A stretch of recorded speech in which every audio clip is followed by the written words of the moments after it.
Okay, Mom and Dad, you get the blessing of hearing my blog the night before it is officially published, which is why I look like death warmed over, because it's nighttime and I'm tired at night. So first of all, here's the picture.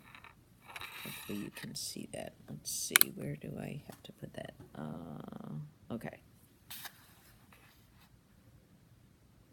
Okay, see that adorable little girl and her mom. Okay. Now I'll read to you. Yesterday at the sidewalks of the abortion center was incredibly powerful and moving.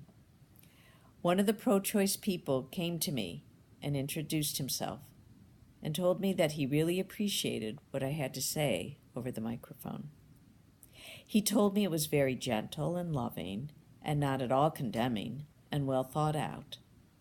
I thanked him and told him I felt he was on the wrong side of this issue, and I asked him if he knew Jesus. He did not want to get into that.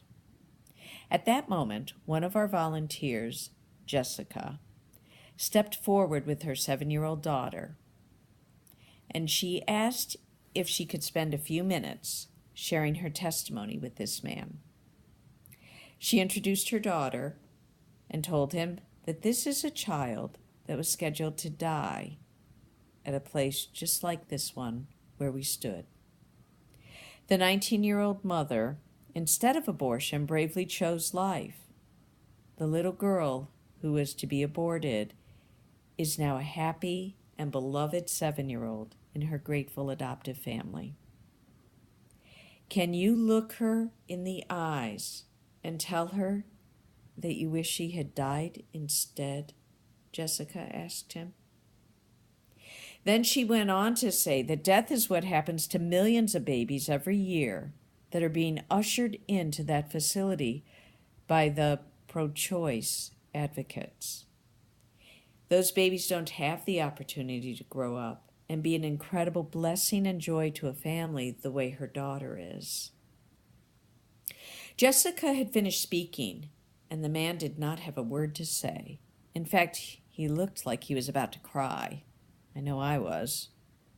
I then turned to him and said, by preventing women from talking to us, you make it harder for them to make the choice not to abort their child and contribute to the likelihood that children like this beautiful little girl will not ever enter this world. He tucked his sign under his arm and immediately walked to his car. He put the sign in the car and drove away. My prayer is that he means never to return unless it is to urge women to choose life.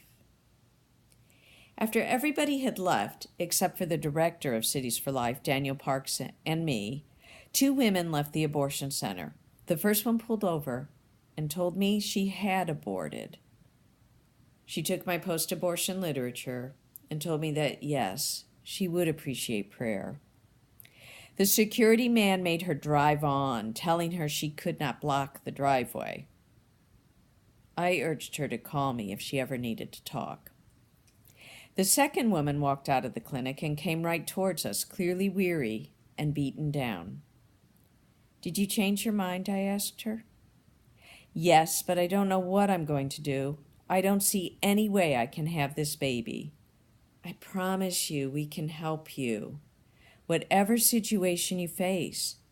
Let me ask you, do you believe in God?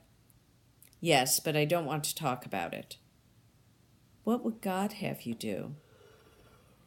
He wouldn't want me to kill it. I'm just so tired and I have to find a ride home. I will drive you home. The good news was I had a good long drive to get her home, almost a half hour. During that time, even though she said she did not want to talk, she did listen. I shared the truth of the humanity of her baby and the development of her baby and all the resources that we could offer to help her. Then I shared the gospel. Afterwards, she told me that she did believe that Jesus is Lord and rose from the dead, and that she wanted him to be Lord of her life. As we talked, she promised me that she would never do something to disobey God. Then I said, "Thou shalt not murder."